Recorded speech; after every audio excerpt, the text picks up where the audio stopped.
नहीं था। पैर दोनों राइट एंगल में मिला गया।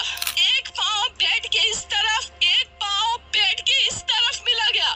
चश्मे को कूटा गया, जिसकी वजह से आंखों से खून निकल गया। गला दबाकर मारा गया। इंडिया के कोलकाता शहर में 9 अगस्त 2024 की सुबह एक ऐसी खबर सामने आती है जो पूरे देश को हिलाकर रख देती है। ये खबर थी एक 31 साल की महिला डॉक्टर की, जो कोलकाता के RG Kar medical college and hospital में अपनी ट्रेनिंग कर रही थी। हॉस्पिटल जैसे सुरक्षित माने जाने वाले जगह पर इस महिला डॉक्टर का मर्डर एंड रेप होना काफी चौंकाने वाला था। इस घटना का खुलासा तब हुआ जब डॉक्टर के डेथ बॉडी का पोस्टमार्टम किया गया। इस रिपोर्ट ने लोगों की रूह तक को हिला दिया, क्योंकि यह मामला सिर्फ एक मर्डर का नहीं था, बल्कि इससे कहीं ज्यादा खौफनाक केस था। पोस्टमार्टम रिपोर्ट में खुलासा हुआ कि उस डॉक्टर की हत्या गला घोंटकर की गई थी, इतनी ताकत से कि उनका थायराइड कार्टिलेज तक टूट गया था। इस हत्या के पहले डॉक्टर ने अपनी जान बचाने के लिए कोशिश किया था। इसका सबूत उनके शरीर पर मिले कई निशानों से मिला। सबसे डरावना सच तब सामने आया जब डॉक्टर के प्राइवेट पार्ट्स पर घावों के निशान पाए गए। इससे साफ हुआ कि यह सिर्फ मर्डर का मामला नहीं था, बल्कि ये रेप के बाद किया गया एक खौफनाक हत्याकांड था। हॉस्पिटल के परिसर में इतनी बड़ी घटना हो जाती है और किसी को कान खबर तक नहीं होती। क्या उस रात कुछ ऐसा हुआ था जिसे जानकर आप गुस्से से बौखला जाओगे? क्या वहां कोई और था जिसने इस क्रूर घटना को अंजाम दिया? और अगर था तो आखिर कौन था? इन्हीं सवालों के जवाब खोजते हुए हम आज की इस वीडियो में आपको बताएंगे कि आखिर क्या हुआ था उस रात इस मेडिकल कॉलेज के शांत माने जाने वाले परिसर में। जब आपको सच का सामना होगा तो यकीन मानिए आपके भी रोंगटे खड़े हो जाएंगे। Guys, before starting this video let me tell you कि मैं यहाँ पर उन फीमेल डॉक्टर को श्रुति नाम से रेफर करने वाला हूँ, एंड ये उनका रियल नेम नहीं है। सो कंफ्यूज मत होना। श्रुति एक जूनियर डॉक्टर जो कि कोलकाता के RG Kar medical college and hospital से अपनी डॉक्टर की ट्रेनिंग ले रही थी 8 अगस्त 2024 को। और दिन की तरह श्रुति अपनी नाइट शिफ्ट पर होती है और वह अपनी जॉब कर रही होती है। तभी रात के 11 बजे उन्हें अपनी मदर का फोन आता है, जैसे कि हर दिन आता था, क्योंकि पेरेंट्स को तो अपने बच्चों की चिंता हमेशा होती है। श्रुति की मदर उनसे पूछती है कि क्या तुमने खाना खा लिया और तबीयत वगैरह तो ठीक है तुम्हारी? जिसके रिप्लाई में श्रुति बोलती है कि उनकी तबीयत एकदम ठीक है और वो बस अभी कुछ पेशेंट्स को देखने जा रही है, जिसके बाद वो अपने कलीग्स के साथ बैठकर खाना खाएंगे। अपनी मदर से बात करने के बाद श्रुति पेशेंट्स को देखने राउंड पर निकल जाती है। सारे पेशेंट्स को देखने में और अपना काम खत्म करने में श्रुति को रात के 2 बज जाते हैं, जिसके बाद वो अपने कलीग्स के साथ जाकर हॉस्पिटल कैंटीन में ही बैठ जाती है, जहां मिलकर ये लोग अपना खाना भी खाते हैं और साथ साथ थोड़ी बातें भी करते हैं। खाना खाते खाते और बात करते हुए रात के 3 बज जाते हैं और इस वक्त श्रुति थोड़ी थकान सी फील कर रही होती है, तो वो अपनी थकान दूर करने के लिए इस हॉस्पिटल के 4th फ्लोर में बने सेमिनार हॉल में जाकर रेस्ट करने लगती है। श्रुति के रेस्ट करते करते सुबह के 7:30 बज जाते हैं, पर वो तब भी इस सेमिनार हॉल से बाहर नहीं आती, जो कि काफ़ी ज़्यादा अनयूजुअल था, क्योंकि श्रुति कभी भी आधे 1 घंटे से ज़्यादा का ब्रेक नहीं लेती थी।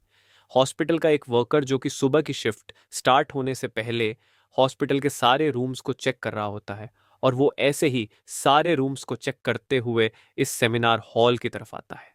जैसे ही वो सेमिनार हॉल के बाहर आकर उसका गेट खोलता है, उसकी आंखों के सामने होता है एक भयानक नज़ारा, जिसे देखकर वो बहुत जोर से चीख पड़ता है। इस वर्कर की चीख सुनकर आसपास के लोग वहां इकट्ठा होने लगते हैं और देखते हैं कि सेमिनार हॉल के अंदर श्रुति की बॉडी बिना कपड़ों के पड़ी हुई है और उसके बॉडी पर कुछ ब्लड के निशान भी हैं। यहाँ खड़े सब लोगों के लिए ये एक ट्रामा से कम नहीं था, स्पेशली दूसरी फीमेल डॉक्टर्स एंड वर्कर्स के लिए, क्योंकि उन्होंने अपनी आंखों के सामने ऐसा नज़ारा पहली बार देखा था, वो भी हॉस्पिटल प्रेमिसेस के अंदर। श्रुति की बॉडी को देखकर आसपास खड़े सारे लोग उसे एक स्ट्रेचर पर लेटते हैं और इमरजेंसी रूम में लेकर जाते हैं ताकि डॉक्टर्स उसकी कुछ हेल्प कर सकें। काफ़ी देर तक डॉक्टर्स के स्ट्रगल करने के बाद भी एट द एंड श्रुति कुछ घंटों के बाद अपना दम तोड़ देती है। हॉस्पिटल में कुछ लोग थे जो कि इस मर्डर एंड रेप केस को एक नॉर्मल केस जैसा दिखाने की कोशिश कर रहे थे, जस्ट बिकॉज कि वो इस हॉस्पिटल का नाम बचा सके। बट जब पोस्टमार्टम रिपोर्ट्स आती हैं तो सब दूध का दूध और पानी का पानी हो जाता है। इन रिपोर्ट से साफ साफ पता चल जाता है कि श्रुति के साथ किसी ने जबरदस्ती गलत हरकत करने की कोशिश करी और जब वो इस इंसान से अपने आप को बचाने लगी तो उसने उसका गला घूंट दिया, इवन उसे बहुत बुरी तरीके से मारा भी और फिर उसका रेप भी किया। ये सारे प्रूफ मिलने के बाद ये केस पुलिस को हैंड ओवर कर दिया जाता है एंड पुलिस वाले इस क्रिमिनल को पकड़ने के लिए लग जाते हैं। सबसे पहले पुलिस उस क्राइम सीन पर ही छानबीन करती है जहां ये सब हुआ था।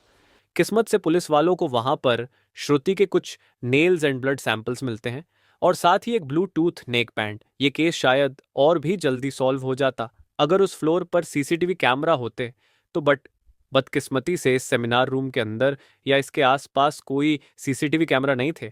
लेकिन जिस रास्ते से इस फ्लोर पर एंटर करा जाता था वहां पर कुछ सीसीटीवी कैमरा थे।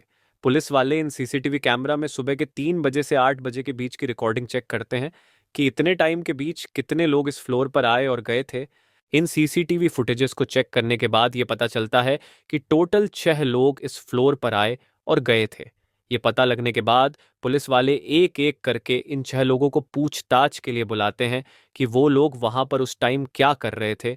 और इन लोगों को इस बीच यहाँ कुछ भी अजीब दिखा कि नहीं, इन लोगों से पूछताछ के दौरान पुलिस वाले उनके फ़ोन का ब्लूटूथ भी ऑन करके चेक करते हैं कि जो ब्लूटूथ हेडसेट उन्हें मिला था वो इनमें से किसका था, क्योंकि आपको पता होगा ही कि एक बार अगर आप किसी ब्लूटूथ डिवाइस से अपना फ़ोन पेयर करते हो तो अगली बार वो उससे ईजीली कनेक्ट हो जाता है। और फाइनली पुलिस वालों की ये ट्रिक काम भी आती है क्योंकि ये ब्लूटूथ नेक बैंड इन 6 लोगों में से एक आदमी के फ़ोन से कनेक्ट हो जाता है जिसका नाम था संजय रॉय, जो कि एक सिविल वॉलंटियर था। सिविल वॉलंटियर वो लोग होते हैं जो कि पुलिस के अंडर काम करते हैं और उनकी हेल्प करते हैं छोटे मोटे कामों को मैनेज करने में।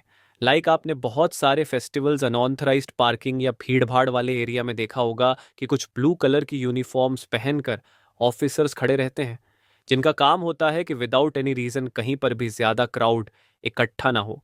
तो अब पुलिस वालों को अपना पहला कातिल मिल चुका था जिसके बाद वो संजय रॉय से और गुस्से से पेश आने लगते हैं। बट संजय पुलिस वालों की किसी बात का भी जवाब नहीं दे रहा होता क्योंकि वो काफी ज्यादा नशे की हालत में था। इस बीच पुलिस वाले संजय का फोन भी चेक करते हैं जिसमें उन्हें भर भर के पोर्नोग्राफिक कंटेंट मिलता है जिससे उनका शक यकीन में बदल चुका था कि संजय ही श्रुति के मर्डर का मेन कल्प्रीट है। इसके बाद पुलिस वाले संजय रॉय को और ज्यादा डराने लगते हैं एंड फाइनली वो डर कर अपना गुनाह कबूल भी कर लेता है कि उसने ही श्रुति को मारा है और उसका रेप किया है। यह पता लगते ही कुछ पुलिस वाले और प्रूफ्स कलेक्ट करने संजय रॉय के घर जाते हैं जहां पर उन्हें एक शू मिलता है जिसके ऊपर कुछ खून जैसे ही धब्बे थे। तो पुलिस वाले उसका सैंपल कलेक्ट कर लेते हैं। थोड़ी और तलाशी लेने पर पुलिस वालों को संजय के घर के बाहर कुछ कपड़े सूखते हुए दिखते हैं और ये वही कपड़े थे जो कि उस दिन संजय ने पहने थे क्योंकि ये सब सीसीटीवी कैमरा में कैप्चर हो गया था जिससे जाहिर था कि संजय ये प्रूफ मिटाने की भी कोशिश कर रहा था। बट जब संजय को पूछताछ के लिए पुलिस स्टेशन में लाया गया था उस वक्त वो काफी ज्यादा नशे की हालत में था। तो क्या वो ये सब बस इसलिए कर रहा था ताकि उसे कम सजा मिले, जस्ट बिकॉज वो उस वक्त नशे में था? बाद में जब पुलिस वाले उस शू पर लगे ब्लड सैंपल्स को चेक करवाते हैं तो वो भी श्रुति के ब्लड से मैच हो जाता है which was a solid proof against him. इन सारी रिपोर्ट्स एंड डिटेल्स को एक साथ कंबाइन करके पुलिस वालों को पता चलता है कि उस रात संजय रॉय काफी ज्यादा नशे की हालत में था और वो रात के 11 बजे हॉस्पिटल में एंटर करता है।